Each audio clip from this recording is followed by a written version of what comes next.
যদি স্ত্রী ভালো থাকে, আরে ভাই জান্নাতের যে নাজ নেয়ামত এটা কিছু হলেও আপনি দুনিয়াতে অনুভব করতে পারবেন। যার স্ত্রীটা খারাপ সে দুনিয়াতে কিছুটা টের পায়, অনুভব করতে পারে যে জাহান্নামের শাস্তিটা কেমন হইতে পারে। আর দুনিয়া মাতা ওয়া খায়রু মাতাইহা আল মারআতুস সালিহা।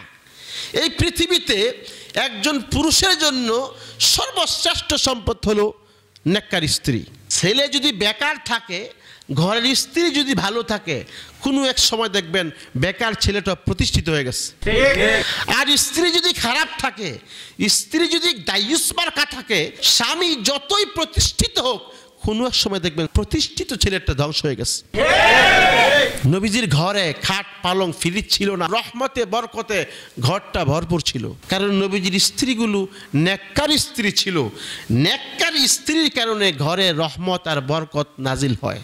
যদি স্ত্রী ভালো থাকে, দেখবেন আপনার কুঁড়ের ঘরটা একেবারে জান্নাতের বাগান হয়ে গেছে। যদি স্ত্রী ভালো থাকে, আরে ভাই জান্নাতের যে নাজ নেয়ামত এটা কিছু হলেও আপনি দুনিয়াতে অনুভব করতে পারবেন। যার স্ত্রীটা খারাপ সে দুনিয়াতে কিছুটা টের পায়, অনুভব করতে পারে যে জাহান্নামের শাস্তিটা কেমন হইতে পারে। আল্লাহ তাআলা প্রত্যেককে নেককার স্ত্রী দান করুন, আমিন।